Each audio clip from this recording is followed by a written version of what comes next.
अस्सलाम वालेकुम स्टूडेंट्स। तो आज से हम क्या करेंगे कि इंग्लिश की स्पोकन इंग्लिश की कुछ हम सीरीज़ स्टार्ट करेंगे, ताकि जो लोग कम्युनिकेशन स्किल को बेटर करना चाहते हैं या जो अपने स्पोकन इंग्लिश को बेटर करना चाहते हैं, वो उनके लिए भी जो है वो हेल्पफुल वीडियोस बनाई जा सकें।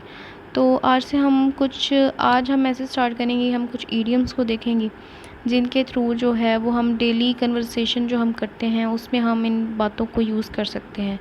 जैसे कुछ मुहावरे होते हैं उर्दू में, और उनको हम वर्ड्स लाइक अपनी बातों में यूज़ करते हैं, अपनी बातों को मोर स्ट्रॉन्ग बनाने के लिए, अच्छा बनाने के लिए। तो ऐसे ही इंग्लिश में ईडियम्स होते हैं जो कि कम्युनिकेशन स्किल को बेटर बनाते हैं, हमारी वर्ड्स को मोर कंसाइज बनाते हैं। तो हम देखते हैं कुछ ईडियम्स को जो डेली कन्वर्सेशन में हम यूज़ कर सकते हैं। पहला है, जो फर्स्ट हमारे पास ईडियम है, ये है take your time. Take your time का मतलब है don't rush, it's okay, I am happy to wait for you, और I am happy to wait for your message, like it doesn't bother me. Like जैसे अगर आप कहीं late हो जाओ किसी मीटिंग के लिए, या कहीं आपने जाना था, आपने कमिटमेंट की हुई है, आप लेट हो गए हैं ट्रैफिक की वजह से, तो आप मैसेज करते हैं कि please wait for me, I am coming, oh there is so much traffic, I am coming, just wait for me. तो कोई हमसे कहे, इसका जो पोलाइट रिप्लाई होगा वो ये होगा कि it's okay, take your time, कि आप अपना टाइम जितना आपको लगता है वो लें और उतने टाइम में आ जाएं, हम वेट कर रहे हैं, हमें कोई इशू नहीं है। तो टेक योर टाइम तब यूज़ होता है जब हमने किसी को ये कहना हो कि डोंट वरी, कोई मसला नहीं है, हम आपका वेट कर लेंगे। या अगर हम किसी से कोई डिसीजन लेने के लिए कहें, उनको कोई चॉइसेस दें कि आप इनमें से कोई चॉइस कर लें कुछ, और वो कहें कि I am confused, I want some time to take this decision, तो हम उनको कह सकते हैं कि don't worry, take your time. तो टेक योर टाइम इस तरह से एक ईडियम है जो आप डेली लैंग्वेज अपनी कन्वर्सेशन में यूज़ कर सकते हैं।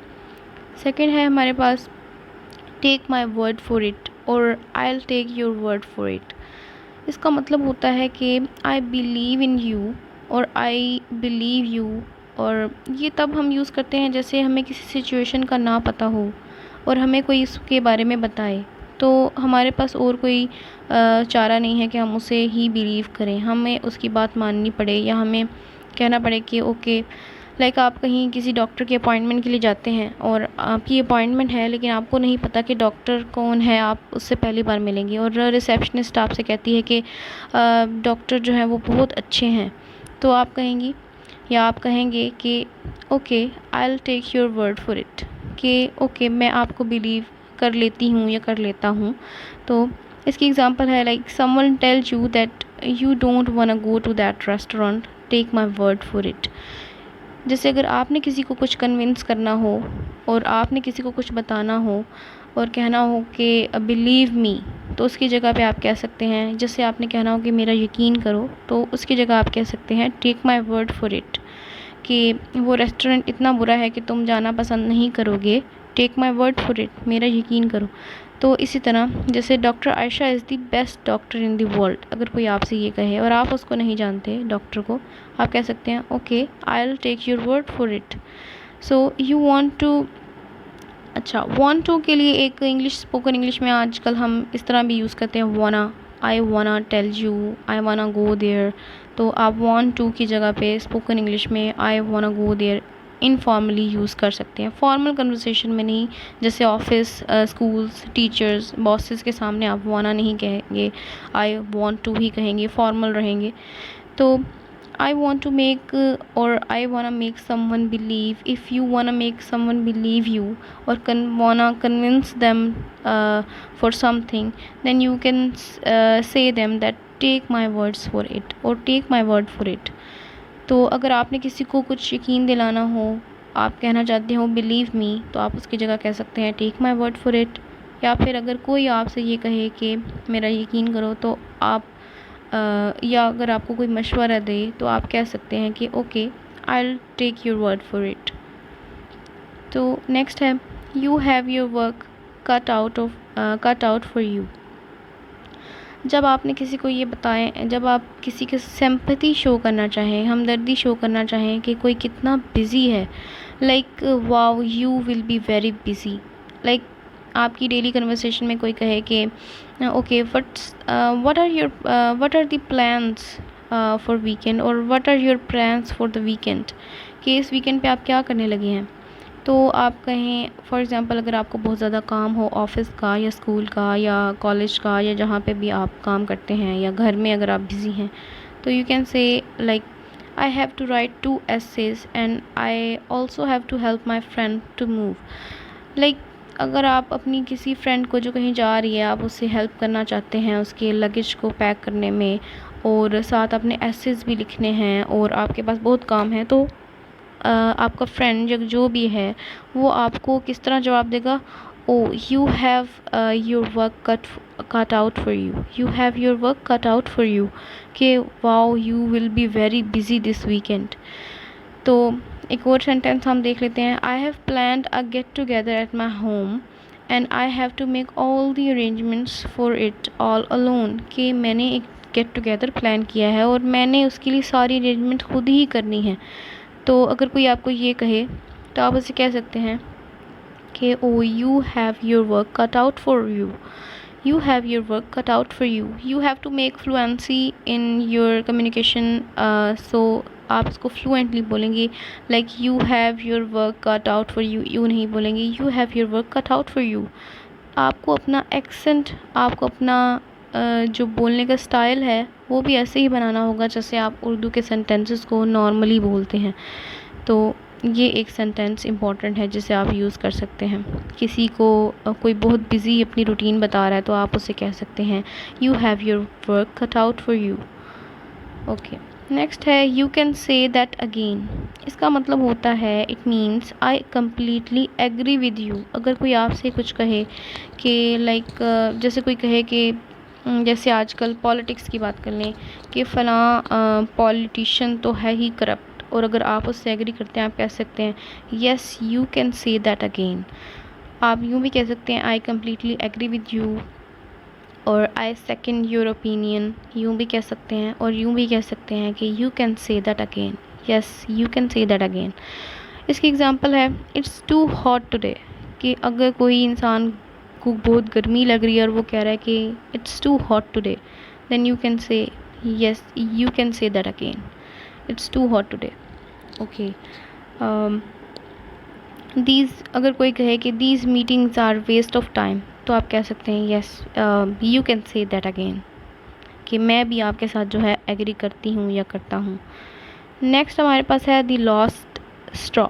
लास्ट स्ट्रॉ की को एक स्टोरी के थ्रू हम समझ सकते हैं। जैसे कोई ऊँट है, एक कैमल है, उसके आपने ऊपर बहुत सारे स्ट्रॉ भूसा जो है वो आपने बहुत ज़्यादा कोई सामान जो है उसके ऊपर रख दिया है।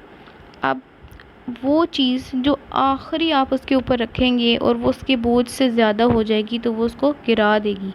तो ऐसे डिज़ायरेबल टाइप के बहुत बुरे इवेंट्स जो आपको ना पसंद आएँ वो कंटिन्यूसली होते रहें, तो एक टाइम ऐसा आता है कि आपका जो है पेशेंस जो है, आपका जो तहम्मुल है वो ख़त्म हो जाता है, आप सब्र नहीं कर पाते, फिर आप बिल्कुल जैसे फट पड़ते हैं उस बात पे, आपको गुस्सा आता है। तो आप कह सकते हैं कि वो बात जो एंड पे आपको गुस्सा दिला गई वो that was the last straw. तो हम पढ़ लेते हैं इसको। The last straw also known as the final straw. The phrase the last straw is use to describe that last of the series of undesirable events that make you come to the realization that you can no longer accept a situation that has been worsening for a while. For example अगर कोई person है और वो रोज़ हर weekend वो छुट्टी कर लेता है, ऑफिस नहीं जाता, और हर बार वो एक ही तरह का जो है वो लेम एक्सक्यूज़ देता है कि मैं बीमार हूँ। कभी कहता है my grandmother is sick, sometimes वो कहता है कि my like my aunt is sick. तो इस तरह के जो सेम टाइप ऑफ रीज़न्स देते हैं तो आपको पता चल जाता है कि वो झूठ बोल रहे हैं, और आप उनके आपके लिए एक अनप्लेजेंट बीइंग अ बॉस और बीइंग अ लाइक लीडर आपके लिए अच्छा साइन नहीं है उस पर्सन की तरफ से, आपको गुस्सा आ रहा है। लेकिन एक लास्ट टाइम लाइक वो बार बार जो है एक ही तरह के झूठ बोल रहे हैं और आखिरी बार जब वो झूठ बोलें तो आप जो है वो बर्दाश्त ना कर सकें, तो आप कहते हैं this is the last straw. Now I have to talk with that person on this matter, कि अब मुझे उससे बात करनी पड़ेगी।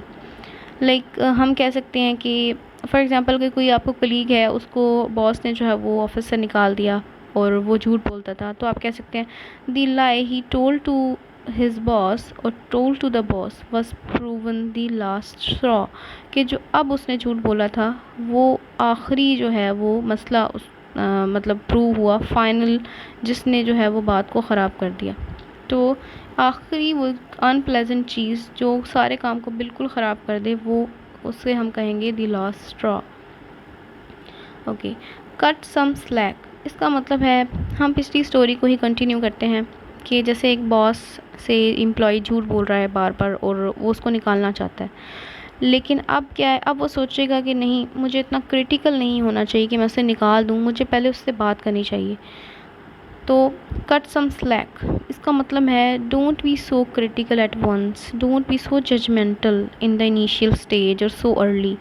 लाइक अगर कोई कहे कि I am fed up of Ali, he is always late, कि वो हमेशा लेट आता है, मैं फेड अप हो गया हूँ। अगर बॉस कहे कि मैं अब इसको जो है वो डिमोट कर दूँगा, प्रमोट नहीं करूँगा और इस तरह, तो आप उनसे कह सकते हैं, लाइक अगर आप कोई कुलीग हैं और कोई कुलीग किसी से फेड अप हो गया गुस्से में, आप कह सकते हैं oh cut yourself some slack. Okay, तो अभी हमने पढ़ा कि cut yourself some slack. अब हम नेक्स्ट वीडियो की तरफ आते हैं। I will cross the bridge when it come to it, when I come to it और when I get to it, कि जैसे कोई दूर एक ब्रिज है और आपको लग रहा है कि आप मुश्किल से उसे क्रॉस कर सकेंगे, एक प्रॉब्लम होगी वो आपके लिए, लेकिन फिर आप सोचते हैं कि नहीं, जब मैं उसके करीब पहुंचूंगा तो मैं उसके ऊपर से गुजर ही जाऊंगा, I will manage to pass that bridge. So इसी तरह इसका मीनिंग है dealing with the problem when it comes up, कोई प्रॉब्लम जो भी दूर है उसके बारे में सोचना कि जब वो प्रॉब्लम आएगी मैं उसे सॉल्व कर ही लूँगा। एग्जाम्पल है we might need to cancel the plan, it might rain, कि बारिश हो सकती है, हमें प्लान कैंसिल कर देना चाहिए। तो आपका फ्रेंड आपको कहता है डोंट रश, जल्दी ना करो, let's cross the bridge when it comes to it, when we come to it और when we get closer to it. तो हम इस तरह कह सकते हैं कि अभी कि जब कोई इशू आएगा हम इसे सॉल्व कर लेंगे। तो आज के लिए जो है इतना ही था। ये ईडियम्स हैं जिन्हें आप अच्छे तरीके से जो है वो लर्न कर सकते हैं, उसको अपनी डेली लैंग्वेज में यूज़ करेंगे। स्पोकन लैंग्वेज या इंग्लिश बोलना इसलिए भी डिफ़िकल्ट होता है, हम इसे बोलते नहीं, तो आप इसको बोलें, सही गलत किसी तरह बोलें, फ्लुएंसी खुद ही आ जाएगी जब आप बार बार बोलेंगे। आप इनको ट्राई करें और मुझे फ़ीडबैक भी दें कि कैसी लगी आपको वीडियो और हमें न्यू वीडियोज़ इस पे बनानी चाहिए या नहीं, और मैं इस पे न्यू वीडियोज़ बनाऊंगी। और तब तक के लिए थैंक यू सो मच। इस चैनल को सब्सक्राइब कर दें, लाइक कर दें वीडियो को, कमेंट भी करें और बताएं कि आपको कैसी लगी। और इसको डेली लैंग्वेज जो आप इंग्लिश लैंग्वेज बोलते हैं उसको उसमें यूज़ भी करें, इन सब ईडियम्स को, और फिर मुझे बताएं कि आपको कैसा आपका एक्सपीरियंस रहा। Thank you so much. अल्लाह हाफ़िज़।